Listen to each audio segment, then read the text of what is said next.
Welcome back to Stuff No One Told Us About Weight Loss. I'm Eloise and I'm here with Aaron. And today we are talking about 10 things that we wish that someone had told us earlier about weight loss. There's been a lot of different things we've learned over the years. And sort of we were talking about this the other day of summarising like the 10 probably the most important things that we've now learnt that we wish someone had have told us right from the beginning. It would have saved a lot of headaches. Yes. So we actually first shared this on our stories as a little sort of story sequence where we were sharing the 10 things in our stories, and then we thought, wow, this would be a great podcast. Yeah. And so we are bringing it to your ears today. So hopefully knowing a few of these extra little things can save you a few headaches along the way, along your own journey. So the first one that we want to start with is how you eat matters more than what you eat. This is a big one. It's massive. I mean, if you've listened to our stuff before, you'll know that we harp on about this all the time. But it was still a lesson that took us a long time to learn. And it's still a lesson that so many people don't quite understand. Yeah, because everyone's spent so long hearing mixed messages, from the fitness industry that it's specific foods, this is a superfood, that's not a superfood, this is a good food, that's a bad food, this is healthy, this is unhealthy. So at the end of the day, we're all so confused. Yeah, there's a lot of shit out there. It's just overwhelming. Like, you could jump online and find for and against eating an apple. Mm-hmm. You could find for and against eating a deep fried Mars bar. It depends on who you listen to and what context it's in, really. Yeah.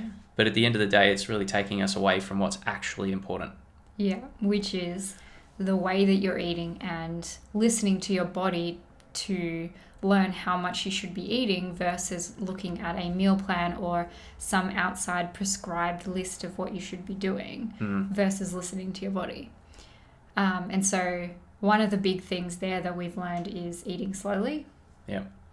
That's a massive one, and that's something that we are still doing and we're still practicing and still learning because, a lot of people, especially in today's society, eat way too quickly. It sounds so simple, but ourselves slowing included. down your eating makes such a difference. Mm-hmm. Yeah, and not only to weight loss, because obviously it helps you lose weight by helping you actually feel satisfied with less, but it also helps your digestion. And it helps your digestive system to process food in a more efficient way, meaning that you don't have that digestive upset, that bloating, gas, whatever else you get after eating. When you eat slowly, a lot of that goes away. A lot of people jump to conclusions when they get digestive symptoms and they think that it's what they're eating. They think it's the food they're eating that must be causing this. Yeah. And a lot of the time, it's actually not. That was me. It happened to Aaron. Yeah. We talk about Case this. study right here. I can laugh about it now because I went down that road of thinking I must be not allergic, but I must have an intolerance to all of these different foods because every time I'd eat a certain food or what I thought was a certain food, I'd experience growling in the stomach and excess, gas, and it just was not fun at all. And it really just came down to I was eating way too fast. Yeah. And when I actually slowed down and then ate to the point of feeling satisfied and not overeating, all that stuff just magically disappeared. And it's crazy. And the thing is, so many people think that it's too simple that they never even try it. And so I really encourage you, if you're listening to this, give it a go and see how much better you feel when you eat slower and you eat a little bit less. Yeah, definitely. So that is one part of how you eat. The other part, obviously, is eating when hungry and stopping when satisfied. If you want more information about why that's important and how to do that, we do have another podcast episode on that one. It's episode 4. But basically, that's listening to your body, listening to your hunger cues, and eating when you're hungry and stopping when you're satisfied is essentially how weight loss happens. Yeah. And that kind of brings us into the second point, which is, your body's going to actually tell you these signals and give you hunger signals. It's going to tell you when it needs food. It's going to tell you when you've had enough to eat. You really don't need to be confusing yourself with things like counting macros, counting calories. if you get really good at tuning into those signals that your body's telling you, it's going to it's going to tell you how much you need to eat. And that's been a big learning curve for both of us. Like, we've spent years learning all things to do with macros, all things to do with counting calories. I mean, we even did that ourselves. We had an experience of working with a coach who would prescribe macros and a meal plan for us, and we'd come in and get, weighed every week and skin folds and everything. And it was... In addition to counting them ourselves for many years as well. Until we just realized that we didn't want to live like that anymore. Yeah. I mean, I live by numbers with regards to my strength training, and I definitely track everything. But when it came to the food, I was like, I don't really want to have to do this all the time. Like, I don't want to go to a restaurant and, order a steak and be wondering, like, oh, how many grams is this steak? And, that just, I didn't really want to do that. Yeah. And the truth is, with these calorie counting and meal plan things and all of these food rules that we try to follow, we literally get taught to stop listening to our hunger signals. Yeah. And we get taught to follow these rules instead of listening to our body. And so it's going to be hard in the beginning to sort of come to terms with the fact that you have to relearn how to listen to your body. But it's going to make a world of difference to the way that you not just lose weight, but the way you feel in general. That's right. And I can speak to that as well. Like, when I made the transition from going from a macros-based eating way into listening to hunger cues, I was in the same boat. Once we first learnt it, I was like, nah, there's no way this is going to be like as accurate as measuring your food and counting it all. But I was quite surprised, and like, I implemented this for myself and I lost 12 kilos from it. So, if you listen into those hunger cues, you'll be surprised at the results that you can achieve and be able to keep long term. And that's the key there, the long term part of it, right? It's not long term to have all these food rules and to have to count everything you're eating is not a long term strategy. And so learning how to listen to your body is like a life skill that everyone should just have. And unfortunately, we don't just have it. And so you've got to put the time in to learn it. But the good news is it's possible to relearn that, and there are a lot of things you can do to make that become second nature again. That's right. So the third thing that we wish someone had told us, that relying on willpower is not a long-term strategy. It's very, very short-term. But unfortunately, most people still fall into that bucket of trying to white-knuckle their way through everything, and they're trying to like just grind through every single day. And they wonder why it's so hard for them to do. Yeah. We're all so stuck in like forcing ourselves to try and follow a diet, wondering why we keep quitting all the time, forcing ourselves to like willpower and get away from the chocolate because we can't have it near us because we have cravings and we have to like fight them all the time. Like, there's so much fighting and forcing and beating ourselves up, and there's a better way.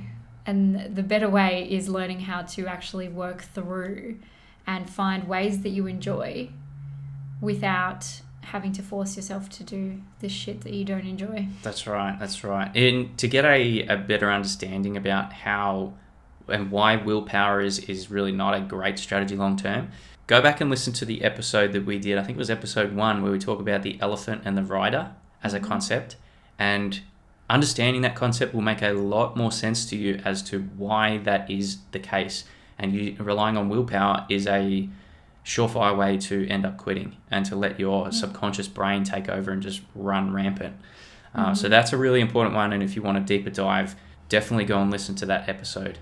Often when we start talking about willpower, I think that people think, well, if I don't have willpower, then how could I ever lose weight without using willpower, right? I think a lot of people just don't understand that there's actually another option.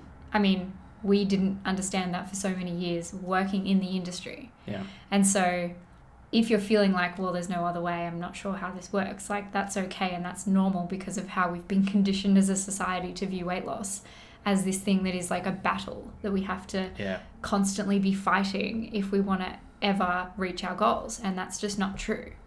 Like, there is a difference between forcing yourself not to eat a food and choosing not to eat even though you feel uncomfortable. Yeah. It's all how it's sort of portrayed in your own mind. You know, if you see it as a grind or a punishment that you're, you know, having to just restrain from doing something, then it's always going to feel 10 times harder. But if you feel a little bit uncomfortable, but you make the conscious choice of like, well, even though I might feel a little bit uncomfortable right now, I'm just going to sit with it and just let it pass, because 9 times out of 10 it does. Those feelings just pass. And the worst thing that's going to happen is you feel a feeling. Yeah. You're not going to die. The world's not going to fall down. Hopefully there's no earthquake like there was recently. But I think we often over-exaggerate how we deal with discomfort. Like we seem to feel like if I don't eat the food, then my discomfort is just going to keep increasing until I like explode. Yeah. But that's not really how it works. And so, understanding the difference between forcing that and choosing and allowing. There is a very distinct difference between that. And that's a lot of what we teach in our program as well. The next thing that we wish someone had told us about weight loss is that thoughts create our feelings, which influence our actions, which create our results. I wish, honestly, that someone had told me this, just not even with just weight loss, with everything in life. Very true. It is a life philosophy. Yeah. It's so important. And you know, even with us, like when we first started our business, like we kind of got introduced to the whole, you know, thought work and, you know, believing things are possible, but it sort of just went over our heads a little bit. Yeah. But it's only recently that we've sort of relearnt the power that it actually has in forming the outcome you wish to have. And actually started implementing it and seeing the results for ourselves too. That's a big one. Like, I think a lot of us underestimate the power that our thoughts actually have. Like sometimes we hear those things, like we hear people talking about thoughts and we think, oh, it's just woo woo. It's just, you know, a bit of like, oh, good for you. Like, how am I going to actually do that? Yeah. And I was one of those people. Exactly. I thought it was woo woo. So was I. Like the first time I heard about this stuff, I brushed it off so completely. Yeah. And it could have changed my life much earlier if I had have just opened up and actually learn about how they're teaching you how to do it, because that's the key. If you learn how to do it for yourself, that's when you start to actually see how it works and feel how it works. That's right. And I had a similar experience. I wish, honestly, I look back at, you know, when I was a little bit younger, and I wish that, you know, I really had been introduced to this earlier, because, you know, I could have made a lot more progress in other areas, and not just with weight loss, but even just even something simple like how you're interacting with your family, how you're interacting with your friends, like how you're showing up to the world really has a lot to do with what's going on with the conversation in your mind first, before it even comes out into, you know, how you're interacting with friends, with family, people around you. Yeah. And it's about like not being a victim of your circumstances and understanding that you have more control over the way that you think and feel than you think you do. That's right. Like a lot of us think, well, I feel this way because that person did something, or I feel this way because this thing happened in the world. But it's always, no, we feel this way because of the thoughts we have about what's happening around us. Yeah. And it can be a little bit of a struggle to get the concept in the beginning, but I really do encourage you all to sit there and think about it for a little bit, because it is really about our thoughts. It's not about what's happening. It's also one of the reasons why so many people struggle to stick to a plan long term, is because they start off with great intentions. You know, everyone goes through that period where they're super excited for 2 weeks and they're just rocking it. But then after that 2 weeks, life starts to creep in a little bit and go like, hey, you know, I'm still here. And then the thoughts start coming up of, you know, oh, crap, I'm running late for this job, or like I'm late for work, or I've got this deadline to meet. Maybe this won't work for me. Yeah. Maybe these little things that I'm doing aren't actually worth my time. I'm probably going to fail anyway. You know, oh, my past experience shows me I've never been able to keep the weight off. Why would this time be any different? Yeah. Oh, this is so hard. Why should I even bother? Like all of the thoughts come in, and the thoughts are what cause us to quit. It's never really the program or what's happening around us. It's always just our thoughts. And I find that incredibly empowering personally. And I feel like a lot of people we share this with as well find this a very empowering concept, because it means that you're no longer at the mercy of what's happening around you, and you can actually step in and take charge of your own life. That's right. And I think it's just, it just hit me now, to be honest. I had this realization. Someone I look up to and a mentor always said the power of something like meditation is to enter the eye of the storm. And that's exactly what it does for you. It's, if you think about the thoughts that you have, all these negative thoughts, the self-doubt, all the, I can't do this, I shouldn't be getting these results or whatever. That's the perfect storm. Like, your brain is so conditioned to feeding you this stuff every single day, and you will take the action that these lead to. But when you're in the eye of the storm, everything's all calm, you can look around you and you can go like, well, hang on a minute, I don't need to react to all that stuff. I get to choose which way I want to go here. That's a really great way to look at it. Yeah, it's just boom. Yeah. Light bulb moment. Love it. Love those moments. So basically, anytime that you're finding yourself doing things that you don't want to do, like you're overeating, or you're finding yourself like lacking motivation, you can't get yourself to do the stuff that you know you need to do, look first at your thoughts. Stop worrying about where can I find little bits of motivation? Do I need a new program? Do I need to, give up my family? Do I need to do all of these external things? And start looking at your thoughts. What are you thinking about the process right now? What are you thinking about the food right now? What are you thinking about your ability to see results? Yeah. That's where your answer will be. That's right. And I feel like if you're listening to this and you're in Victoria right now and you're in lockdown, this has been a really, well, anywhere really, like over 2020 and 2021, like it's really highlighted to a lot of people the power of the mind and the sort of control that it has over you, and whether you are in control of those thoughts, you're consciously able to choose one way or the other, or you're just letting them control you, because a lot of people have been put into a completely different environment. Their routines all changed. They're now doing homeschooling, etc. There's all these extra things that have thrown at you. Life's turned up the dial a little bit, and that storm, that hurricane has just gotten more intense.